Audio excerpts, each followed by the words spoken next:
नमस्कार साथियों, आप लोग कैसे हैं। आशा करते हैं कि आप लोग भी अच्छे होंगे।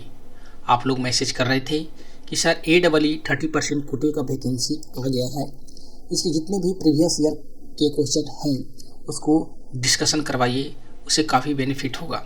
तो दोस्तों फाइनली आप लोग के रिक्वेस्ट पे जो है आपका national academy of Indian railway Nair Vadodara द्वारा जो 20/11/2022 में पेपर कंडक्ट कराया गया था उसका फुल सोल्यूशन करवाने वाला हूँ। वीडियो आपके लिए काफ़ी महत्वपूर्ण होने वाला है। जैसा कि आप ऊपर में देख पाओगे, national academy of Indian railway Nair Vadodara आपका ये जो एग्जाम हुआ था CBT मोड में, यानी केंद्रीकृत कंप्यूटर आधारित परीक्षा कंडक्ट कराया गया था। 30% कोटा यानी LDC कोटा के अंतर्गत वैकेंसी आई थी और उसका परीक्षा हुआ था। यहाँ पे देख सकते हैं पोस्ट है आपका असिस्टेंट इलेक्ट्रिकल इंजीनियर यानी AEE। एग्जाम डेट आपका 20/11/2022 हुआ था और क्वेश्चन आपको ऑब्जेक्टिव मोड में पूछा गया था। तो एक एक करके आप लोग को क्वेश्चन पूरा डिस्कस करने वाले हैं। आज आप लोग चैनल को जरूर सब्सक्राइब कर ले, मेंबरशिप भी जरूर ज्वाइन कर ले। वही दोस्तों आप लोग को बताना चाहूँगा कि अगर आप AEE की प्रिपरेशन कर रहे हैं और आपको स्टडी मटेरियल की आवश्यकता है तो आप हमसे संपर्क कर सकते हैं, आपको स्टडी मटेरियल अवेलेबल करवा दिया जाएगा।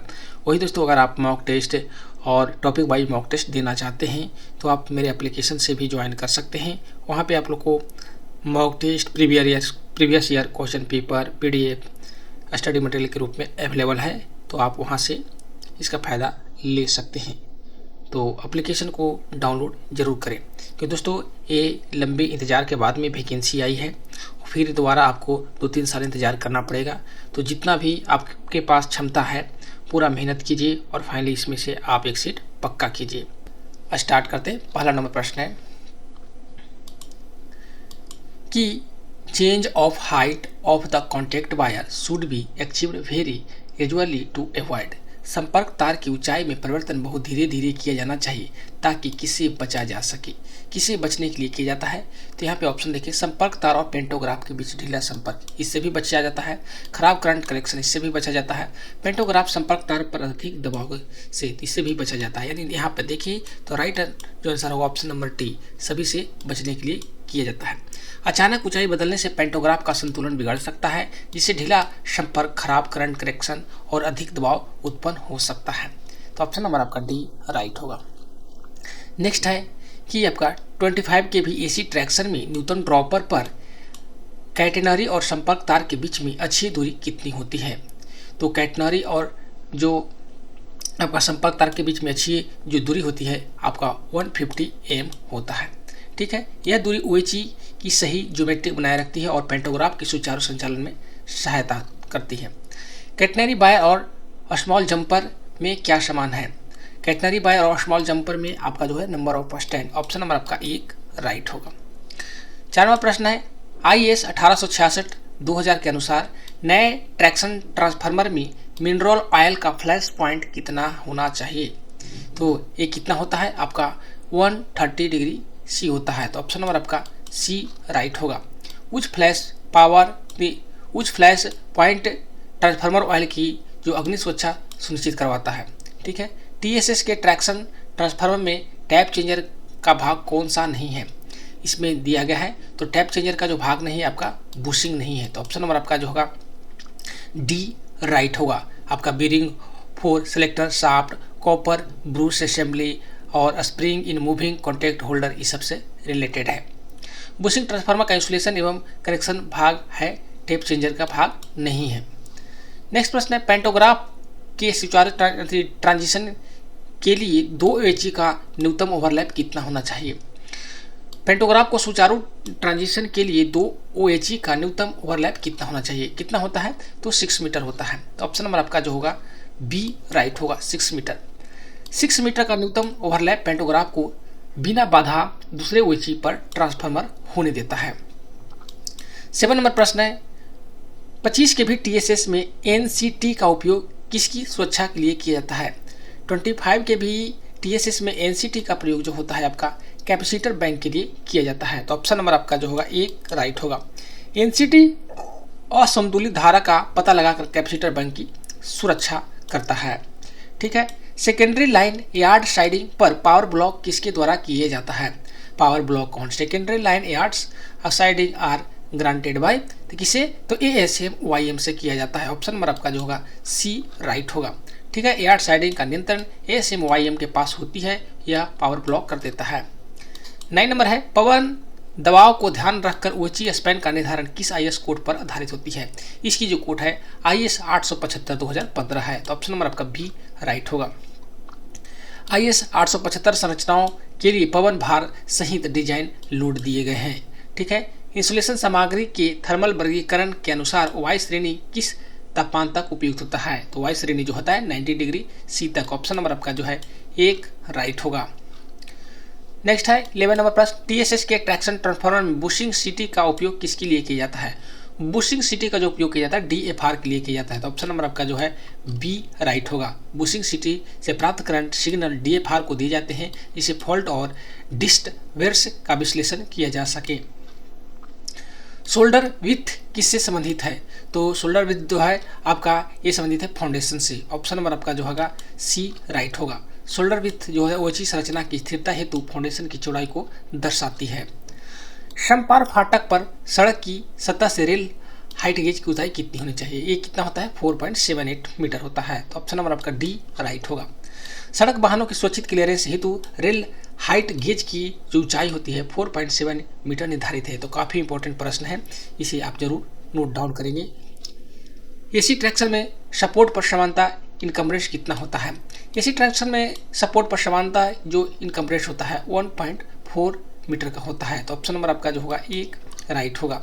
ओएचई सपोर्ट को सही ज्योमेट्री बनाए रखने हेतु 1.4 मीटर का इनकम्प्रेस रखा जाता है। 50 नंबर है TSS के ट्रैक्शन ट्रांसफार्मर की सुरक्षा हेतु निम्न में से कौन सा संरक्षण प्रदान नहीं किया जाता है।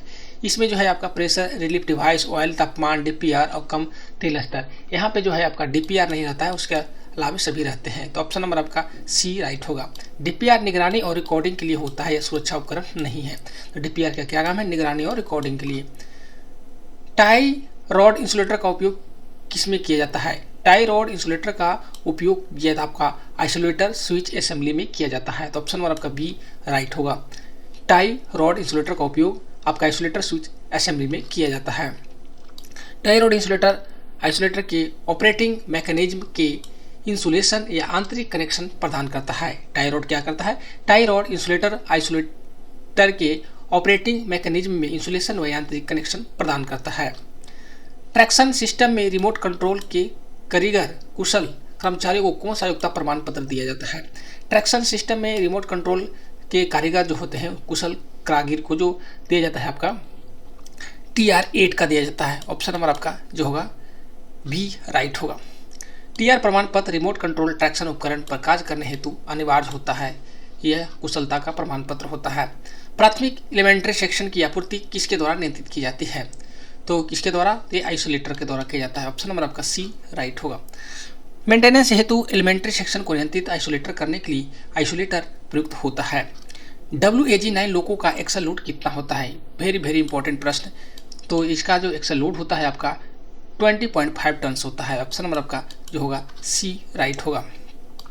भारतीय रेलवे मानकों के अनुसार WAG9 लोगों का एक्सल लोड जो होता है 20.5 टन होता है। ठीक है, WAP7 WAG9 लोगों में एक्सल बॉक्स और बोगी फ्रेम के बीच वर्टिकल क्लियरेंस की सर्विस लिमिट क्या है। तो इसकी जो लिमिट है आपका 27 से 35 mm। ऑप्शन नंबर आपका जो होगा एक राइट होगा। यह सीमा सस्पेंशन की सुरक्षित गति और बोगे के सही प्रदर्शन को सुनिश्चित करती है। WAG9 लोगों में यदि ऑयल कूलर ब्लोअर आपका OCB1 कार्य नहीं कर रहा है तो किस MCB नंबर की जांच की जाएगी। ये जो किया जाएगा 59.1/1 का किया जाएगा। ऑप्शन नंबर आपका बी राइट होगा। WAG9 लोगों में OCB1 का जो सर्किट है MCB 59.1/1 से सप्लाई होता है। WAG9 लोगों में आपका LSFI लैंप का लगातार जलना क्या दर्शाता है। अगर WAG9 लोगों में LSFI लैंप लगातार जल रहा है इसका मतलब है कि आइसोलेशन ऑफ द लिस्ट 1 सब सिस्टम। तो ऑप्शन नंबर आपका सी राइट होगा। ठीक है, LSFI लैंप लगातार जलना यह दर्शाता है कि कम से कम एक सब सिस्टम का आइसोलेट किया गया है। ठीक है, कम से कम एक सब सिस्टम का जो है आइसोलेट किया गया है। 23 नंबर प्रश्न है, यदि WAP7 लोगों में हार्मोनिक आइसोलेट हो जाए तो लोको अधिकतम कितनी गति तक कार्य कर सकता है? अगर हार्मोनिक फिल्टर आइसोलेट हो जाए तो इस कंडीशन में जो है आपका 40 किलोमीटर पर आवर, ठीक है, ऑप्शन नंबर आपका बी राइट होगा। हार्मोनिक फिल्टर आइसोलेट होने पर हार्मोनिक्स को गति रखने हेतु गति जो होती है 40 किमी पर घंटा तक सीमित रहती है। आपका 24 नंबर प्रश्न है, WAG9 लोको में पेंटोग्राफ उठाने के लिए DSS स्क्रीन पर कौन सा नोड होना चाहिए? DSS स्क्रीन पे जो नोड होता है आपका FLG 504, तो ऑप्शन नंबर आपका जो होगा एक राइट होगा। WAG9 लोको में DSS स्क्रीन पर FLG 504 नोड पेंटोग्राफ उठाने हेतु प्रयोग किया जाता है। नेक्स्ट है, WAP7 लोको में ट्रैक्शन बार किसके बीच जुड़ी होती है? WAP7 लोको में ट्रैक्शन बार किसके बीच में जुड़ी होती है? ये होता है bogie frame and locomotive body, तो ऑप्शन नंबर आपका जो होगा सी राइट होगा। ठीक है, ट्रैक्शन बार बोगी फ्रेम से लोको बॉडी तक खींचने की शक्ति पहुंचाती है। ट्रैक्शन बार जो है बोगी फ्रेम से लोको बॉडी तक की खींचने की शक्ति पहुंचाती है। ठीक है, WAM4 WAG5 लोको की प्राइमरी सस्पेंशन स्प्रिंग किनके बीच दी जाती है? तो किनके बीच में दी जाती है? ये जो आपका रहता है bogie frame and axle box के बीच में, यानी ऑप्शन नंबर आपका एक राइट होगा, bogie frame and axle box. ठीक है, प्राइमरी सस्पेंशन में ट्रैक की असमानता अवशोषित करने हेतु एक्सल बॉक्स और बोगी फ्रेम के बीच में ये दी जाती है। 27 नंबर प्रश्न है, WAG7 लोको में हैंड ब्रेक लगाने पर किन पहियों पर ब्रेक लगता है? WAG7 लोको में हैंड ब्रेक लगाने पर किन पहियों में ब्रेक लगता है? ये आपका 2 और 4 में लगता है, तो ऑप्शन नंबर आपका बी राइट होगा। WAG7 में हैंड ब्रेक बोगी व्यवस्था के अनुसार पहिया संख्या 2 और 4 पर कार्य करता है। WAM4 WAG5 लोको में एक ही एक्सल पर पहिए के व्यास के अंतर की सर्विस लिमिट होती है, तो ऑप्शन नंबर आपका एक राइट होगा। इस सीमा के अधिक अंतर होने पर असमान लोडिंग और ट्रैक्शन समस्या होती है।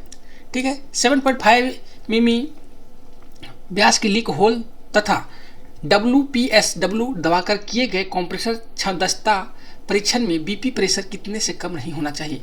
ये जो होता है आपका 4.4 kg पर सेंटीमीटर स्क्वायर, तो ऑप्शन नंबर आपका जो होगा सी राइट होगा। यह कंप्रेसर की दक्षता और एयर लीकेज के अनुमेय सीमा को सुनिश्चित करता है। कन्वेंशनल लोको में ब्रेक सिंक्रोनाइजिंग हेतु कौन सा न्यूमेटिक वाल्व प्रयुक्त होता है? इसमें जो होता है आपका C3W डिस्ट्रीब्यूटर, ऑप्शन नंबर आपका एक राइट होगा। ठीक है, WAG7 लोको में HRAVT की तीसरी एंड थर्ड पोजीशन पर कौन से उपकरण कार्य करते हैं? VG equipment remain in service when HRAVT is third position in WAG7 locomotive. Right answer होगा ऑप्शन नंबर आपका अब बी, आपका notch repeater, option number B right होगा।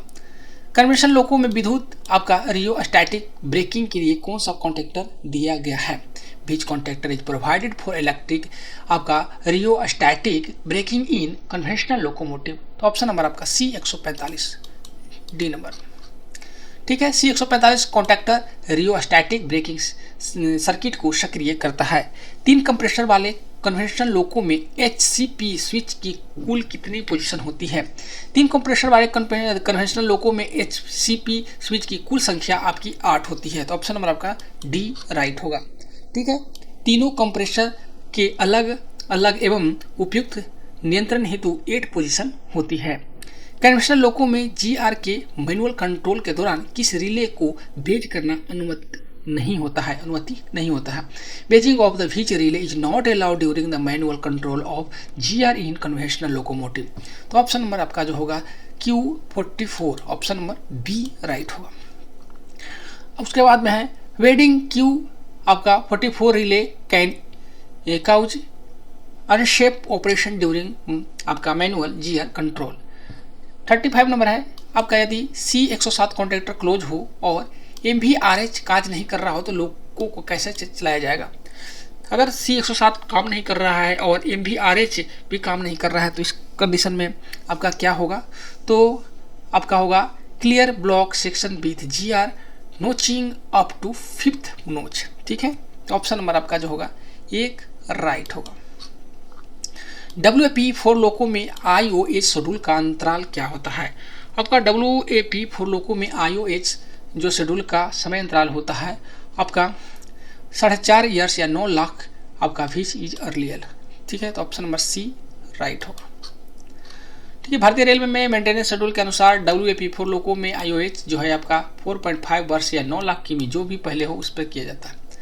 WAP7 लोगों में VCD को आपका नॉलेज करने के लिए थ्रोटल का न्यूनतम मूवमेंट कितना होता है, तो कितना होता है इसके लिए, तो ये आपका 3% होता है। ऑप्शन नंबर आपका डी राइट होगा। VCD को एक्नॉलेज करने हेतु कम से कम जो है आपका 3% थ्रोटल मूवमेंट आवश्यक होता है। कन्वेंशनल लोकों में RPGR को किनके बीच जोड़ा जाता है? कन्वेंशनल लोकों में RPGR जो होता है आपका ये होता है CGR1 एंड CGR3। तो ऑप्शन नंबर आपका जो है सी राइट होगा, CGR1 एंड 3 के बीच। ठीक है, कन्वेंशनल लोकों में RPGR को CGR1 और CGR3 के बीच में जोड़ा जाता है। EMU रेक में किस प्रकार का कपलर का उपयोग किया जाता है? इंपॉर्टेंट प्रश्न है। EMU रेक में किस प्रकार का कपलर का उपयोग किया जाता है? इसमें semi permanent Schaku coupler, semi permanent Schaku coupler. तो ऑप्शन नंबर आपका जो होगा एक राइट होगा। EMU में रेक में सेमी परमानेंट शाकू कपलर का उपयोग किया जाता है जिससे झटका कम होता है और सुरक्षा बढ़ती है। 14 नंबर प्रश्न है, पेंटोग्राफ के संदर्भ में ADD का होता है auto drop device. Option number आपका जो होगा auto drop device, option number C right होगा। ठीक है, और नेक्स्ट है ADD समान या असुरक्षित स्थिति पेंटोग्राफ को स्वतः नीचे गिरा देता है। EMU में EP ब्रेक किस प्रेशर पे लगाए जाते हैं? EMU में EP ब्रेक किस प्रेशर से लगाए जाते हैं? ये जो लगाया जाता है मेन आपका रिजर्वर से। ठीक है, ऑप्शन नंबर आपका जो होगा एक राइट होगा।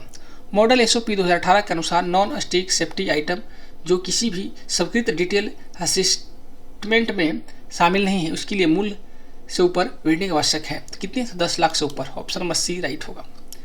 ठीक है, नेक्स्ट है यहाँ पे कि it is not necessary for railway servant flow can financial property while spending government money. उसके बाद दूसरा है the upper limit of assigning non stock requisition by a J grade officer 15 lakh as per model SOP 2018। तो इसका right answer जो होगा option number आपका B होगा, केवल बी जो है सही है। ठीक है, SOP आपका 2018 का अनुसार JAG ग्रेड जो ऑफिसर है आपका 15 लाख से अधिक के आपका नॉन स्टॉक रिक्विजिशन को इशू कर सकते हैं। नेक्स्ट है मेक इन इंडिया आदेश 2017 के अनुसार क्लास 1 लोकल सप्लायर के लिए न्यूनतम लोकल कंटेंट कितना होना चाहिए? तो आपका ग्रेटर देन 50%। ऑप्शन नंबर आपका सी राइट होगा।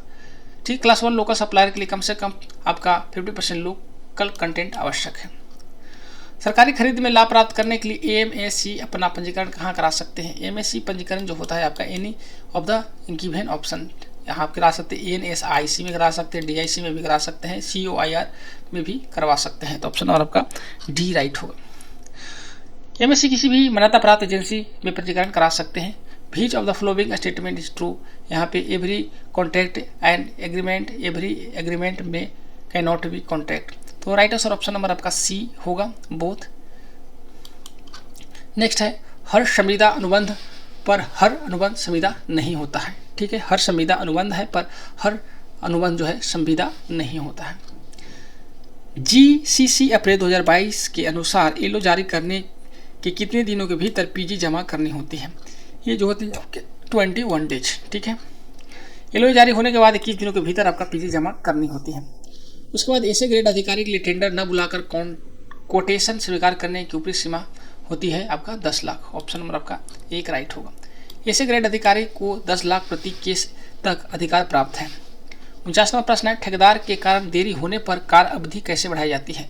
तो ठेकेदार के कारण देरी होने पर कार्य अवधि को आपका extended with levy of liquidated damage LD के अनुसार। ठीक है, तो ऑप्शन नंबर सी राइट होगा। ठीक है, यदि ठेकेदार देरी के कारण हो तो LD के साथ समय बढ़ाया जाता है।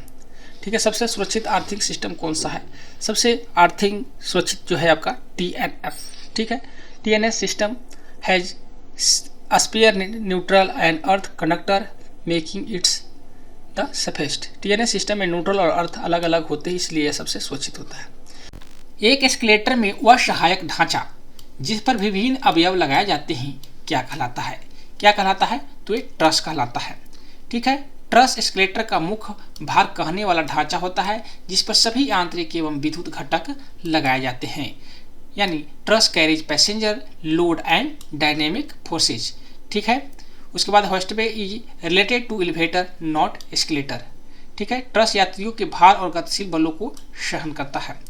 नेक्स्ट है keep a speed remains constant the head of centrifugal pump very dash of impeller diameter. यदि गति स्थिर रहे तो सेंट्रीफ्यूगल पंप में हेड इम्पेलर के व्यास के किस अनुपात में बदलता है, तो ये स्क्वायर यानी वर्ग के अनुपात में बदलता है। तो ऑप्शन नंबर आपका जो है बी राइट होगा। यहाँ पे इंपॉर्टेंट फैक्ट में देखें तो आपका हेड जो होता है आपका डायमीटर के वर्ग के प्रोपोर्शनल होता है, डिस्चार्ज होता है आपका डायमीटर के प्रोपोर्शनल होता है, और पावर जो होता है डायमीटर के घन के प्रोपोर्शनल होता है। ये काफ़ी इंपॉर्टेंट पॉइंट है, यहाँ पे आप जरूर याद रखेंगे। ये नियम केवल सेंट्रीफ्यूगल पंप पे लागू होते हैं जो ऊपर बताए हैं। ठीक है। नदी या गहरे नलकूप से शहर में पानी सफाई करने के लिए सबसे उपयुक्त पंप कौन सा है? The best suitable pump for pumping water to cities and towns from river और डीप ट्यूबवेल इज। किसके लिए ये प्रयोग किया जाता है उसमें? तो जो प्रयोग किया जाता है आपका vertical turbine pump. Option number आपका सी राइट होगा। ठीक है। वर्टिकल टरबाइन पंप अधिक हेड, अधिक प्रवाह और गहरे जल स्रोतों के लिए उपयोग होता है। ठीक है। Widely use in municipal water supply system can operate efficiency at large depth. ठीक है। नगर जल आपूर्ति में व्यापक रूप से इसका उपयोग किया जाता है। नेक्स्ट है the number of impeller in a multi stage centrifugal pump depend on. Multi stage centrifugal pump में इम्पेलर की संख्या किस पे डिपेंड करती है? ये जो आपका डिपेंड करता है डिलीवरी हेड पे। ऑप्शन नंबर आपका डी राइट होगा। ठीक है। प्रत्येक इम्पेलर कुछ हेड बढ़ाता है, इसलिए आपका कुल जो डिलीवरी हेड के अनुसार इम्पेलर की संख्या तय होती है। ठीक है। आपका फ्लो रेट रिमेन्स ऑलमोस्ट इसमें कांस्टेंट होता है। नेक्स्ट है पढ़ने और लिखने के लिए कितनी रोशनी लक्स की आवश्यकता होती है? रीडिंग एंड राइटिंग आपका require illumination of more than आपका 300 लक्स। ऑप्शन नंबर आपका सी राइट होगा। ठीक है। आपका मानक प्रकाश व्यवस्था के अनुसार पढ़ने लिखने के लिए जो लगभग आपका रोशनी चाहिए 300 से 400 लक्स के आसपास में होना चाहिए। ठीक है। लक्स जो होता है उसको मापते हैं ल्यूमेन पर स्क्वायर मीटर में। ठीक है। ऑफिस वर्क जनरली रिक्वायर्ड होता है 300 से 500 होता है। ठीक है। लक्स बराबर क्या होता है? ल्यूमेन पर वर्ग मीटर स्क्वायर होता है। उसके बाद है 56 नंबर कि the ratio of minimum to the average illumination is known as. न्यूनतम और औसत रोशनी के अनुपात को कहते हैं, क्या कहते हैं? यूनिफॉर्म रेशियो कहलाता है। काफी इंपॉर्टेंट प्रश्न है। तो ऑप्शन नंबर आपका एक राइट होगा। न्यूनतम और औसत रोशनी के अनुपात को क्या कहते हैं? यूनिफॉर्म रेशियो कहते हैं। ठीक है। यूनिफॉर्म रेशियो बराबर आपका मिनिमम इल्यूमिनेशन डिवाइडेड बाय आपका एवरेज इल्यूमिनेशन होता है। नेक्स्ट है 57वां प्रश्न CEA 2010 के अनुसार सड़क पर लगी 650 वोल्ट तक की ओवरहेड लाइन की न्यूनतम ऊंचाई कितनी होनी चाहिए?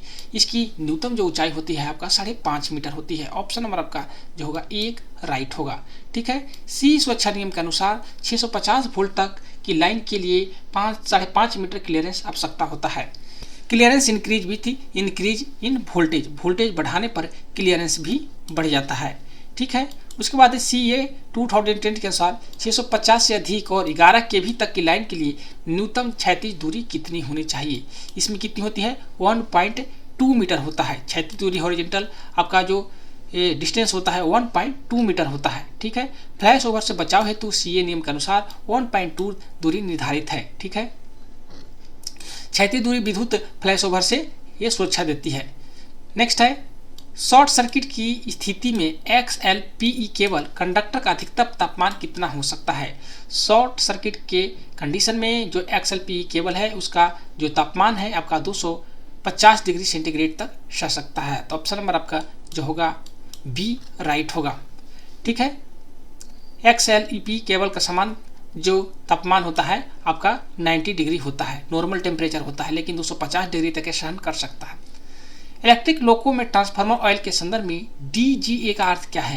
इलेक्ट्रिक लोको में ट्रांसफार्मर ऑयल के संदर्भ में DGA जो होता है आपका डिसॉल्वेट गैस एनालिसिस। ऑप्शन नंबर आपका जो होगा सी राइट होगा। ठीक है। DGA ट्रांसफार्मर में ऑयल में घुली गैस को विश्लेषण से आंतरिक दोषों को पता लगाता है। DGA is use to detect internal fault in transformer by analysing gases dissolved in oil. ठीक है, ठीक है। DGA detect arcing, overheating and insulation failure. DGA arcing, overheating और इंसुलेशन फेलियर को पहचानता है। 66 नंबर प्रश्न है 1 किलोवाट आवर कितने जूल के बराबर होता है? 1 किलोवाट आवर बराबर होता है 3.6 गुना 10 के पावर 6। ठीक है, तो ऑप्शन नंबर आपका सी राइट होगा। 1 किलोवाट बराबर अभी बताया आपको कि 1000 वाट गुने 3600 सेकेंड आप गुना करेंगे तो 3.6 गुना 10 के पावर 6 जूल आएगा। ठीक है, 1 किलो वाट अगर सिर्फ पूछे तो 3600 जूल होता है, 1 वाट आवर बराबर। नेक्स्ट है इंटर टर्न शॉर्ट का पता लगाने के लिए कौन सा टेस्ट किया जाता है? बहुत ही अच्छा प्रश्न है। इंटर टर्न शॉर्ट को पता लगाने के लिए जो आपका टेस्ट किया जाता है वो होता है surge comparison test. Surge comparison test, option number आपका डी राइट होगा।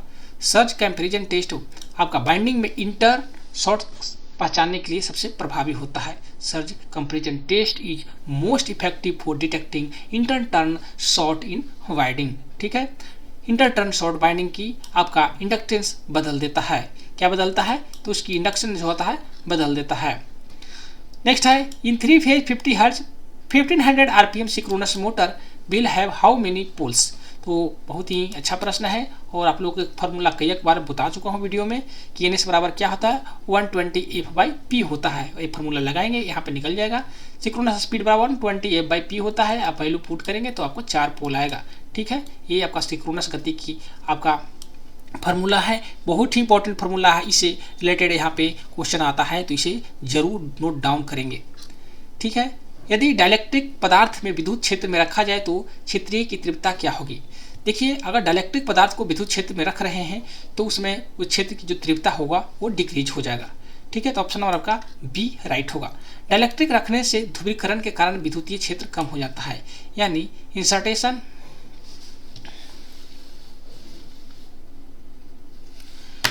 नेक्स्ट है डाइलेक्ट्रिक कांस्टेंट आपका 1 से अधिक रहना चाहिए। ठीक है, नेक्स्ट है पावर ट्रांसमिशन लाइन की आपका इंडक्टेंस कितनी होती है? सॉरी, पावर ट्रांसमिशन लाइन की इंडक्टेंस किससे बढ़ती है? तो किससे बढ़ती है? तो ऑप्शन यहाँ पे देख लेते हैं। ऑप्शन नंबर सी राइट होगा। Increase in spacing between phase conductor. ठीक है, फेज कंडक्टर के बीच दूरी बढ़ने से इंडक्टेंस जो होता है आपका बढ़ जाता है। ठीक है, इंडक्टेंस जो होता है आपका कंडक्टर की दूरी आपसी दूरी होती है। ठीक है, ये प्रोपोर्शनल होता है। इंडक्टेंस प्रोपोर्शनल टू कंडक्टरों की आपसी दूरी।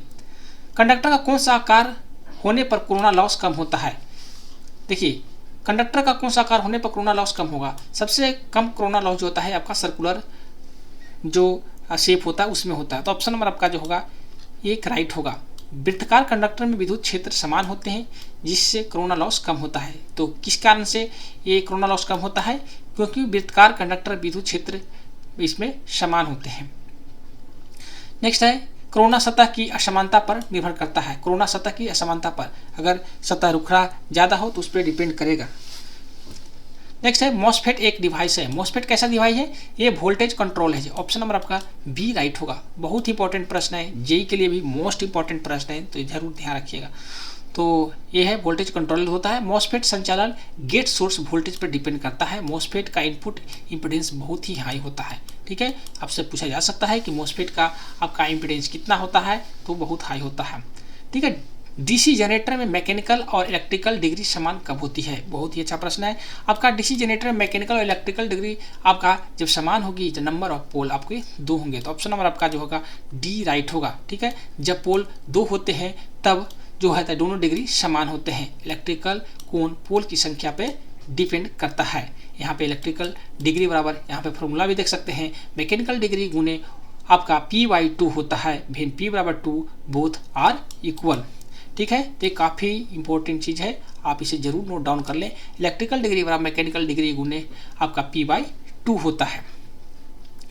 ठीक है, नेक्स्ट है इलेक्ट्रॉनों की गतिशीलता किस इकाई में व्यक्त की जाती है? इलेक्ट्रॉन की गतिशीलता का बात कर रहे हैं, यानी mobility of electron is expressed in unit of. तो इलेक्ट्रॉन की गतिशीलता किस में व्यक्त की जाती है? ये जो की जाती है मीटर स्क्वायर आपका पर आपका volt second. Option number B right होगा। ठीक है, इलेक्ट्रॉन मोबिलिटी आपका ड्रिफ्ट वेग बाय विद्युतीय क्षेत्र होता है। ठीक है। Electron mobility defined as drift velocity पर आपका यूनिट इलेक्ट्रिक फील्ड, ठीक है। आपका ये तो बता ही दिए। नेक्स्ट है इम्प्रेग्नेंटेड, आपका इम्प्रेग्नेंटेड कागज की डाइलेक्ट्रिक स्ट्रेंथ लगभग कितनी होती है। इम्प्रेग्नेंटेड जो कागज की डाइलेक्ट्रिक स्ट्रेंथ होती है लगभग 30 kV पर mm होती है। तो ऑप्शन नंबर आपका सी राइट होगा, ठीक है। आपका डाइलेक्ट्रिक स्ट्रेंथ बराबर होता है ब्रेक डाउन से पहले अधिकतम विद्युत तनाव होता है। डाइलेक्ट्रिक स्ट्रेंथ क्या होता है, ब्रेक डाउन से पहले अधिकतम विद्युत तनाव, यानी डाइलेक्ट्रिक है मैक्सिमम आपका electric stress without breakdown. उसके बाद बीसीडी कोड में 0 से 9 तक 10 दशमलव अंकों को स्टोर करने के लिए कितने बिट्स चाहिए। तो इसके लिए कितने बिट्स चाहिए, तो 4 बिट्स चाहिए, ठीक है। बीसीडी में प्रत्येक आपका दशमलव अंक 0 से 9 दर्शाने के लिए 4 बिट्स का उपयोग किया जाता है। बीसीडी का मतलब होता है binary coded decimal, binary coded decimal. Next है किस लॉजिक फैमिली में सबसे अधिक फैन आउट होते हैं। इस लॉजिक में सबसे अधिक फैन आउट होते हैं तो आपका CMOS में, ठीक है। ऑप्शन नंबर आपका जो होगा डी राइट होगा। किस लॉजिक फैमिली में सबसे अधिक फैन आउट होते हैं, CMOS में, ठीक है। CMOS इनपुट इम्पिडेंस बहुत अधिक होता है, इसलिए इसका फैन आउट सबसे ज़्यादा होता है। फैन आउट मतलब हुआ number of gate driven by one output, ठीक है। फैन आउटपुट बराबर एक आउटपुट से चलने वाले गेट्सों की संख्या होता है। उसके बाद है बहुत ही अच्छा प्रश्न, ट्रांसफार्मर में हम का मुख्य कारण क्या है। ट्रांसफार्मर में हम का मुख्य कारण जो होता है आपका मैग्नेटो स्ट्रिक्शन। तो ऑप्शन नंबर आपका जो होगा सी राइट होगा। आपका मैग्नेटो स्ट्रिक्शन के कारण कोर में विस्तार संकुचन होता है, जिसे हम उत्पन्न होता है, ठीक है। Hum is cause to expansion and construction for आपका lamination because the magnetisation. RDSO specification के अनुसार RBC और EBC सेक्शन की रेटिंग क्या है। RBC की जो रेटिंग होती है आपका 4.5 किलोवाट, ठीक है। और RBC और EBC की जो होता है आपका 2.5 किलोवाट। तो ऑप्शन नंबर जो होगा एक राइट होगा, ठीक है। RDSO के मानक के अनुसार RBC जो होता है 4.5 किलोवाट, EBC आपका 2.5 किलोवाट, ठीक है। REBC मतलब रेगुलेटेड कम इमरजेंसी बैटरी चार्जर, रेगुलेटेड कम इमरजेंसी बैटरी चार्जर होता है, ठीक है। LHB रेक में सेफ्टी लूप किस कंट्रोल वोल्टेज पर कार्य करते हैं। LHB रेक में सेफ्टी लूप किस कंट्रोल वोल्टेज पर कार्य करते हैं। ये जो आपका काम करेगा 24 वोल्ट DC पे करता है, ठीक है। कुछ कारणों से LHB रेक का सेफ्टी लूप 24 वोल्ट DC पे कार्य करता है। कर्मचारियों की सुरक्षा हेतु लो वोल्टेज उपयोग होता है। नेक्स्ट है HOG LHB AC कोच में कौन सा वोल्टेज उपलब्ध नहीं होता है। यहाँ पे देख लिए 110 volt AC DC, 24 volt DC AC, तो 24 वोल्ट AC उपलब्ध नहीं होता है, ठीक है। HOG LHB कोच में 24 वोल्ट AC सप्लाई नहीं होता है। HOG यानी होगा हेड ऑन जनरेशन, ठीक है। LHB AC कोचों में प्रयुक्त आपका 750 वोल्ट 415 वोल्ट ट्रांसफार्मर की रेटिंग क्या होती है। LHB AC कोच में जो इसकी रेटिंग होती है आपका 9 kVA का होता है, ठीक है। गैर LHB कोच की बात हो रही है तो इसमें 9 kVA का होता है। तो ऑप्शन नंबर आपका सी राइट होगा। गैर LHB AC कोच में आपका LHB कोच में 9 kVA ट्रांसफार्मर का उपयोग किया जाता है, ठीक है। ऑक्सिलरी ट्रांसफार्मर कोच विद्युत लोड सप्लाई करता है। LHB कोच में RMPU की डिह्यूमिडिफिकेशन कब चालू होता है आपका 60% पर। ऑप्शन नंबर आपका एक राइट होगा, ठीक है। जब कोच के अंदर आपको RH 60% से अधिक होने पर डिह्यूमिडिफिकेशन चालू होता है। RH यानी कहे तो रिलेटिव ह्यूमिडिटी, सापेक्षिक आर्द्रता हिंदी में बोलते हैं। 79 नंबर LHB कोच में AC सिस्टम में कुल कितनी तापमान सेटिंग होती है। कुल मिलाकर के 7 सेटिंग होती है। तो ऑप्शन नंबर आपका सी राइट होगा, ठीक है। LHB AC सिस्टम में 7 तापमान सेटिंग होती है। तापमान सेटिंग यात्रियों की सुविधा हेतु उपलब्ध होती है। LHB AC 2 tier 3 tier coach का पावर फैक्टर सुधार हेतु कितनी kVAR का कैपेसिटर बैंक लगाई जाती है। इसमें आपका जो होता है 18 kVAR का होता है। ऑप्शन नंबर आपका सी राइट होगा। 2 टियर 3 टियर में जो कैपेसिटर बैंक होता है 18 kVA का होता है। नेक्स्ट प्रश्न है LHB AC कोच में पावर फैक्टर सुधार हेतु 18 kVA कैपेसिटर बैंक का उपयोग किया जाता है। PF बराबर क्या होगा आपका पावर फैक्टर बराबर रियल पावर बटे अपेरेंट पावर होता है। काफ़ी इंपॉर्टेंट प्रश्न है, जरूर याद रखिएगा। आपका पावर फैक्टर बराबर क्या होता है आपका वास्तविक शक्ति बटे प्रकट शक्ति, यानी रियल पावर बटे अपेरेंट पावर। BGICFTL कोच में बैटरी के पॉजिटिव टर्मिनल पर लगे HRC फ्यूज की करंट की रेटिंग कितनी होती है। तो BCICFTL कोच में बैटरी बैंक में पॉजिटिव टर्मिनल पर लगे HRC फ्यूज की जो रेटिंग होती है आपका 40 एम्पियर होती है। ऑप्शन आपका एक राइट होगा। मानक कोच विद्युत व्यवस्था के अनुसार BGICFTL कोच में बैटरी बैंक के पॉजिटिव टर्मिनल पर 40 एम्पियर का HRC फ्यूज लगाया जाता है। HRC या कहें तो आपका high rupturing capacity fuse. ESTI fuse ring cartridge किसको सुरक्षा प्रयोग किया जाता है? ESTI जो होता है आपका फ्यूजिबल किसके लिए होता है? Executive temperature in heater. ठीक है, ऑप्शन नंबर आपका 1 राइट होगा। ठीक है, ESTI जो होता है इस्टी आपका fusible link cartridge heater circuit के अधिक तापमान से सुरक्षा देता है। नेक्स्ट है 83 नंबर 13/6/2019 के CRB वीडियो कॉन्फ्रेंस में MOM के अनुसार पावर कार में इंजन रूम में कितने फायर सस्पेंशन बार लगाए जाते हैं?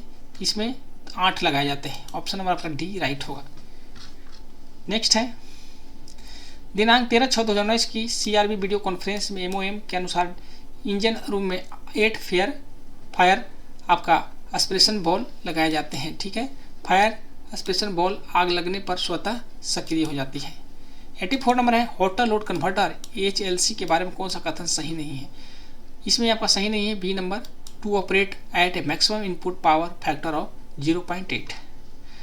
HLC उच्च इनपुट पावर फैक्टर लगभग 1 पर कार्य करने के लिए डिजाइन किया गया है, इसलिए कथन बिल्कुल गलत है। HLC supply hotel load from OHE। ठीक है, HLC OHE से होटल लोड आपूर्ति करता है। और आज का अंतिम प्रश्न है 4.5 किलोवाट TL कोच अल्टरनेटर की बेल्ट टेंशनिंग डिवाइस असेंबली में फिक्सिंग नट स्लीव और बोगी आपका सपोर्ट ब्रैकेट के बीच न्यूनतम दूरी कितनी होती है? तो 50 mm होता है। तो ऑप्शन नंबर आपका बी राइट होगा। उचित बेल्ट टेंशनिंग और यांत्रिक टकराव से बचाव हेतु 50 mm की न्यूनतम दूरी रखी जाती है। ठीक है, उचित दूरी कंपन और घिसाव को रोकती है। 86 नंबर प्रश्न है AMICR का फुल फॉर्म क्या है? इसका होता है मैग्नेटिक कैरेक्टर रिकॉग्निशन। ठीक है, तो ऑप्शन नंबर आपका जो है बी राइट होगा। AMICR का उपयोग मुख्यतः बैंकिंग में चेक पर छपे चुंबकीय स्याही वाले अक्षरों को पढ़ने के लिए किया जाता है। तो आपसे ये भी पूछा जा सकता है कि इसका उपयोग क्या होता है? तो बैंकिंग में चेक पर छपे चुंबकीय स्याही वाले अक्षरों को पढ़ने के लिए किया जाता है। AMICR चेक प्रोसेसिंग की गति और शुद्धता को बढ़ाता है। नेक्स्ट है 87 में प्रश्न हड़प नीति किसने शुरू किया था? हड़प नीति जो है आपका किसके द्वारा शुरू किया गया था? तो लॉर्ड डलहौजी के द्वारा शुरू किया गया था। तो ऑप्शन नंबर आपका जो होगा डी राइट होगा। ठीक है, आपका doctrine of lapse was applied between 1848 से 1856। ठीक है, इसके बीच में लॉर्ड डलहौजी के द्वारा हड़प नीति लाया गया था, जिससे बहुत जो राज्य थे उनको हड़प लिया गया था किसी न किसी कारण लगा करके।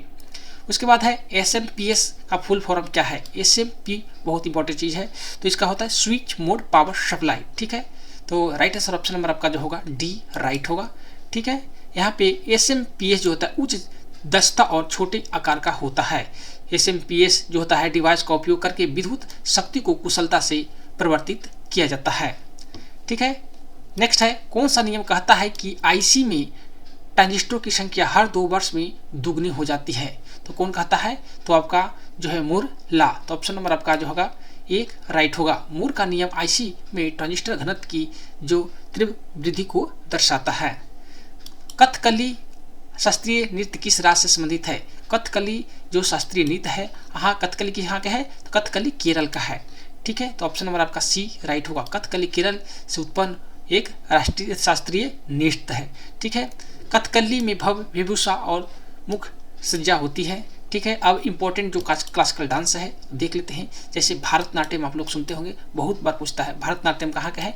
तमिलनाडु का है। कथक कहाँ है? तो उत्तर प्रदेश के हैं। ठीक है, उत्तर भारत के हैं। कथकली कहाँ का है? केरल का है। कुचिपुड़ी कहाँ का है? आंध्र प्रदेश है। उड़ीसी जो है उड़ीसा का है। मणिपुरी का है। ठीक है, मोहिनीअट्टम केरल का है। और सत्रिया जो है असम के है। ये 8 क्लासिकल डांस है, काफ़ी इंपॉर्टेंट आपके एग्जाम के लिए है। समझिए कि आपको एक यहाँ से एक क्वेश्चन देखने को मिल जाता है, क्योंकि जीके का क्वेश्चन आप लोगों को इतना टफ नहीं आएगा, बेसिक लेवल के ही सवाल आते हैं। तो ये क्लासिकल डांस आपके लिए काफ़ी महत्वपूर्ण है, जरूर नोट डाउन कर ले, नहीं तो ये अगर याद है तो कोई दिक्कत नहीं। अब है मीनाक्षी मंदिर किस शहर में स्थित है? मीनाक्षी मंदिर जो है आपका मदुरै में है। तो ऑप्शन नंबर आपका बी राइट होगा। ठीक है, मीनाक्षी मंदिर तमिलनाडु के मदुरै शहर में स्थित है। मीनाक्षी मंदिर देवी मीनाक्षी को समर्पित है। ठीक है, यहाँ पे मीनाक्षी अम्मा मंदिर आपका मदुरै तमिलनाडु में है। बृहदेश्वर मंदिर काफ़ी इंपॉर्टेंट है। आपका बृहदेश्वर मंदिर जो है आपका तंजावुर तमिलनाडु में है। जगन्नाथ मंदिर आपका पुरी का प्रसिद्ध है, पुरी उड़ीसा में है। सोमनाथ मंदिर यह प्रभास पाटन गुजरात में है। ठीक है। काशी विश्वनाथ मंदिर काफ़ी इंपॉर्टेंट चीज़ है, वाराणसी उत्तर प्रदेश में है। आपका तिरुमला वेंकटेश्वर मंदिर ये तिरुपति आंध्र प्रदेश में है। उसके बाद रामनाथन स्वामी मंदिर है रामेश्वरम तमिलनाडु में है। स्वर्ण मंदिर जिसके हर मंदिर साहिब के नाम से भी जानते हैं, ये अमृतसर पंजाब में है। केदारनाथ मंदिर रुद्रप्रयाग उत्तराखंड में है। बद्रीनाथ मंदिर चमोली उत्तराखंड में है। ठीक है। वैष्णो देवी मंदिर ये कटरा में पड़ता है जम्मू कश्मीर में। और आपका काफ़ी इंपॉर्टेंट है कोणार्क का सूर्य मंदिर जो कि उड़ीसा में है। ठीक है। ये इंपॉर्टेंट मंदिर है, जरूर ध्यान रखेंगे। भारत का सबसे प्राचीन वाद्य यंत्र कौन सा है? भारत का सबसे प्राचीन वाद्य यंत्र जो है आपका वीणा है। तो ऑप्शन नंबर आपका जो होगा 1 राइट होगा। वीणा को भारत का सबसे प्राचीन वाद्य यंत्र माना जाता है। आपका वीणा का उल्लेख प्राचीन संस्कृत ग्रंथों में मिलता है। नेक्स्ट है अजंता की गुफा की चित्रकारी किसको दर्शाती है? ये जो दर्शाती है आपकी जातक आपका टेल्स का। ठीक है। जातक कथाओं का ये दर्शाता है। तो ऑप्शन नंबर आपका जो होगा डी राइट होगा। ठीक है। अजंता गुफाओं का चित्रकारी मुख्यतः जातक कथाओं को दर्शाती है। अजंता गुफाएं बौद्ध परंपरा से संबंधित है। वर्तमान में भारत की लोकसभा कितने निर्वाचन क्षेत्र हैं? वर्तमान में लोकसभा के कितने निर्वाचन क्षेत्र हैं? तो 543 है। ठीक है। ऑप्शन नंबर आपका जो है बी राइट है। वर्तमान में भारत में लोकसभा कितने सीट है? 543 पे निर्वाचन होती है। ठीक है। ठीक है। उसके बाद लोकसभा संसद का निचला सदन है। उच्च सदन किसको कहा जाता है? तो राज्यसभा को कहा जाता है। और निम्न सदन किसको कहा जाता है? तो लोकसभा का। ये भी याद रखिएगा जरूर, यहाँ पे थोड़ा कन्फ्यूजन होता है। तो आपका लोकसभा निम्न सदन है और राज्यसभा उच्च सदन है। ठीक है। यहाँ पे जो है राज्य लग जाता है तो लोग सोचते हैं कि आपका निम्न सदन होगा, पर उच्च सदन है। सेबी किस प्रकार की संस्था है? सेबी जो है आपका एक कैसा है? एक वैधानिक संस्था है। तो ऑप्शन नंबर आपका जो होगा आपका जो 1 राइट होगा। सेबी एक वैधानिक संस्था है जिसकी स्थापना सेबी अधिनियम 1992 के अंतर्गत हुई थी। सेबी भारतीय पूंजी व्यापार को नियंत्रित करता है। तो ध्यान रखिए कैपिटल मार्केट को जो रेगुलेट करता है सेबी ही करता है। नेक्स्ट है भारत के राष्ट्रीय ध्वज में हरा रंग किसका प्रतीक है? भारत के राष्ट्रीय ध्वज में हरा रंग जो है आपका है उर्वरता एवं समृद्धि का। ऑप्शन नंबर आपका सी राइट होगा। भारतीय ध्वज में हरा रंग जो है उर्वरता, विकास और समृद्धि का प्रतीक है। ठीक है। केसरिया जो होता है आपका साहस, सफेद आपका शांति, हरा जो होता है समृद्धि का प्रतीक होता है। नेक्स्ट है प्रमुख वाणिज्यिक बैंकों का राष्ट्रीयकरण कब किया गया था? एक साथ 19 बैंकों का जो किया गया था राष्ट्रीयकरण आपका 1969 में किया गया था। ठीक है। भारत के प्रमुख वाणिज्यिक बैंकों का राष्ट्रीयकरण जो है आपका 1969 में किया गया था। ठीक है। इसमें आपका 1969 में 14 बड़े बैंकों का राष्ट्रीयकरण किया गया था। तो कितने किया गया था? तो 14 बैंकों को किया गया था। 1857 का विद्रोह किस शहर में प्रारंभ हुआ था? ये सबसे पहले जो शुरू हुआ था आपका मेरठ में हुआ था। कब शुरू हुआ था? तो 10 मई को शुरू हुआ था। ठीक है। तो ये 10 मई 1857 को आपका मेरठ से शुरू हुआ था। 1857 विद्रोह सबसे पहले मेरठ शुरू हुआ और कब हुआ? 10 मई 1857 को। तो काफ़ी इंपॉर्टेंट ये डेट है, ये कई बार पूछा गया है तो आपको पूछ देता है कि कब शुरू हुआ था। तो 10 मई 1857 को। ठीक है। 1857 में रामकृष्ण मिशन की स्थापना किसने किया था? तो स्वामी विवेकानंद ने। तो ऑप्शन नंबर आपका जो होगा सी राइट होगा। ठीक है। रामकृष्ण मिशन की स्थापना 1857 में स्वामी विवेकानंद ने की थी। रामकृष्ण मिशन मानव सेवा पर केंद्रित है। गांधी जी के अनुसार सत्याग्रह का आवश्यक सिद्धांत कौन सा है? गांधी जी के अनुसार जो सत्याग्रह का आवश्यक सिद्धांत है यहाँ पे देख सकते हैं, capacity of suffering, non violence, truth, all option are correct. सभी होगा। ऑप्शन नंबर आपका डी राइट होगा। सत्य, अहिंसा, कष्ट सहने की क्षमता, तीनों सत्याग्रह का मूल सिद्धांत होता है। ठीक है। सत्याग्रह का अर्थ है सत्य पर अड़िग रहना। 101 नंबर प्रश्न है, भारतीय संविधान की प्रस्तावना के अनुसार भारत एक है। भारत क्या है? तो ऑप्शन नंबर आपका डी राइट हैगा। आपका संप्रभु, समाजवादी, धर्मनिरपेक्ष, लोकतांत्रिक गणराज्य घोषित है। तो ऑप्शन नंबर आपका जो होगा डी राइट होगा। ठीक है। समाजवादी और धर्मनिरपेक्ष 42वें संविधान के द्वारा जोड़ा गया था। ध्यान रखिएगा, समाजवादी और धर्मनिरपेक्ष शब्द है जो कि आपका 42वें संवैधानिक संशोधन के द्वारा जोड़ा गया था। 1968 में हरित क्रांति के प्रारंभ के लिए किस राज्य को चुना गया था? 1968 में हरित क्रांति का शुरुआत जो हुआ था पंजाब राज्य से हुआ था। तो ऑप्शन नंबर आपका जो होगा बी राइट होगा। ठीक है। हरित क्रांति खाद्यान्न उत्पादन बढ़ाता है। ठीक है। भारत का सबसे बड़ा रेशम उत्पादक राज्य कौन सा है? भारत का सबसे बड़ा रेशम उत्पादक राज्य जो है यहाँ पे ऑप्शन देख लीजिए आपका आंध्र प्रदेश, कर्नाटक, उत्तर प्रदेश, तमिलनाडु। तो सबसे ज़्यादा आपका कर्नाटक है। ऑप्शन नंबर आपका जो है आपका बी राइट होगा। इसके बाद असम आता है।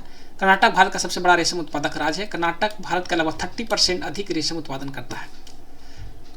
उसके बाद भारत में ग्रामीण आय कम होने का कारण क्या है? भारत में ग्रामीण आय होने का कारण यहाँ पे सभी है, ठीक है। लिटरेसी एवं आपका farmer, lower prices of primary products, low investment in agriculture, ये सभी है, ठीक है। ग्रामीण आय कम होने के लिए ये तीनों कारण जिम्मेवार है। कृषि में ग्रामीण जनसंख्या अधिकांश भाग कार्यरत होते हैं। भारत में हालिया औद्योगिक विकास मुख्य कारण क्या है? ठीक है, तो इसका मुख्य कारण है सरकार नीतियों का उदारीकरण। तो ऑप्शन नंबर आपका जो है सी राइट होगा, liberalisation of government of policy, ठीक है। नेक्स्ट है आर्थिक उदारीकरण नीतियों के कारण भारत में आपका औद्योगिक विकास तेज हुआ था, ठीक है। उदारीकरण कब हुआ था?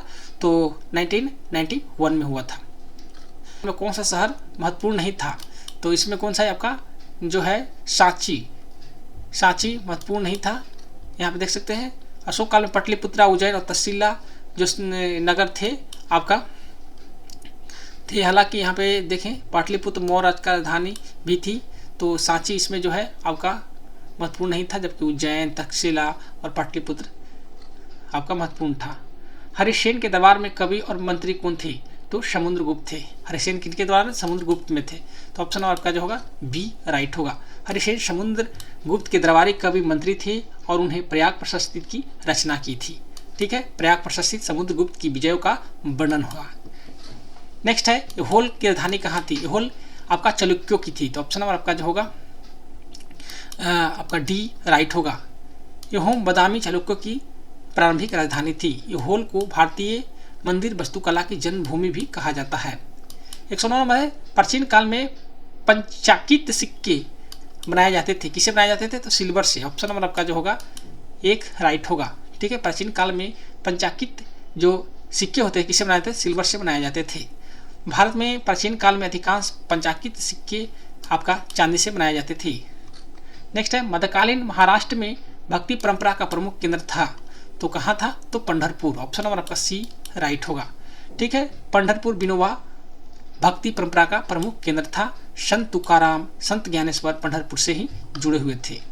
1526 में बाबर ने इब्राहिम लोदी को पराजित किया था। तो कहाँ, किस युद्ध में? तो पानीपत के युद्ध में हुआ था, ठीक है। 1526 में पानीपत के युद्ध में बाबर ने इब्राहिम लोदी को हराया था। प्रथम पानीपत युद्ध से मुगल साम्राज्य की स्थापना हुई थी। नेक्स्ट है इंपॉर्टेंट, यहाँ पे युद्ध देख लेते हैं। जैसे में आपका फर्स्ट बैटल ऑफ पानीपत 1526 ईस्वी में हुआ, जिससे मुगल राज की स्थापना हुई, जिसमें कौन बाबर जीते थे।